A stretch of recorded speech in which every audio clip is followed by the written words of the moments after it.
Bung Karno lahir masih pagi sekali, tepatnya jam 5:30 pagi di saat fajar mulai menyingsing. Insinyur Soekarno diasingkan atau dibuang ke PD karena kegiatan politiknya membahayakan Gubernur Jenderal pemerintah kolonial Hindia Belanda.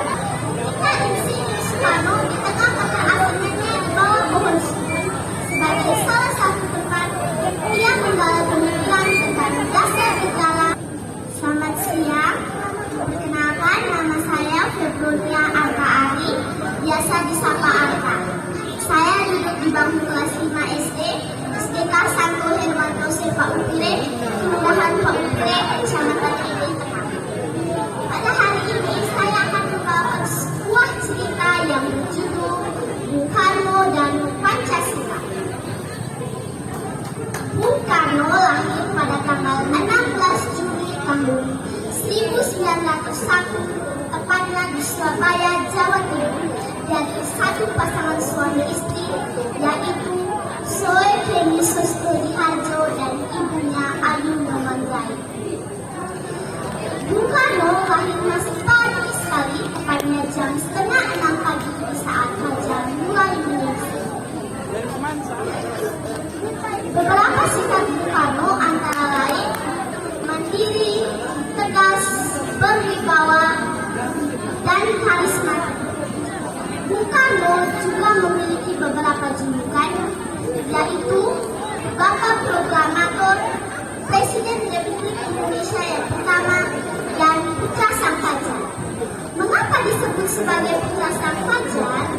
Karena Bung Karno lahir di saat fajar mulai menyingsing.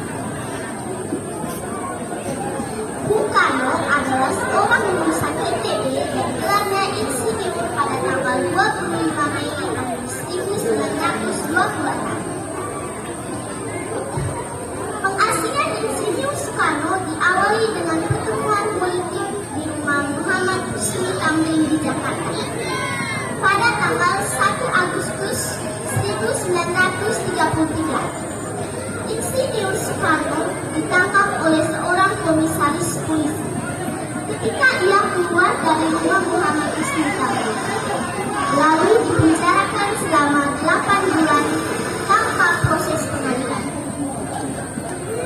Pada tanggal 28 Desember tahun 1933, Gubernur Jenderal pemerintah kolonial Hindia Belanda De Jong mengeluarkan surat keputusan pengasingan Insinyur Soekarno ke Ede, Flores, Nusa Tenggara Timur.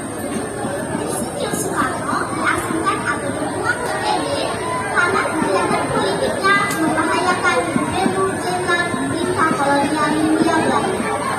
Insinyur Soekarno dan keluarganya bertolak dari Surabaya menuju Flores dengan kapal barang KM Prandini. Setelah 8 hari berlayar memberikan ketertiban di Ede dan langsung melaporkan diri ke kantor polisi. Lalu dibawa ke rumah pengasingan yang terletak di kampung Ambaraga, Kelurahan Kota Raja. Di rumah inilah Insinyur Soekarno beserta istrinya yang bernama Indi Garnasi, mertuanya Ibu Amsi, dan kedua anak-anaknya yaitu Ratna Juwani dan Kartika menghabiskan waktu mereka selama 4 tahun. Insinyur Soekarno dan keluarganya menempati rumah milik Haji Abdullah Ambuan.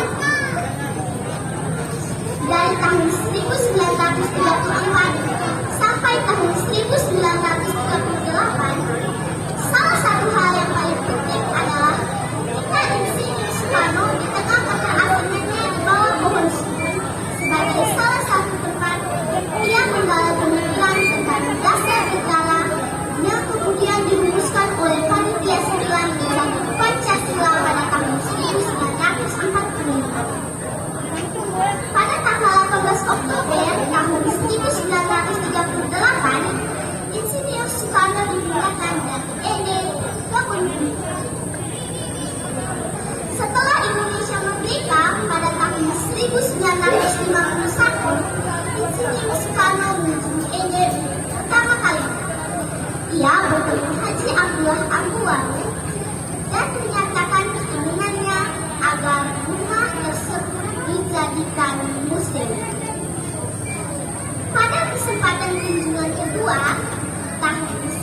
1954, Insinyur Soekarno meresmikan rumah itu sebagai rumah museum pada tanggal 16 Mei tahun 1954. Masa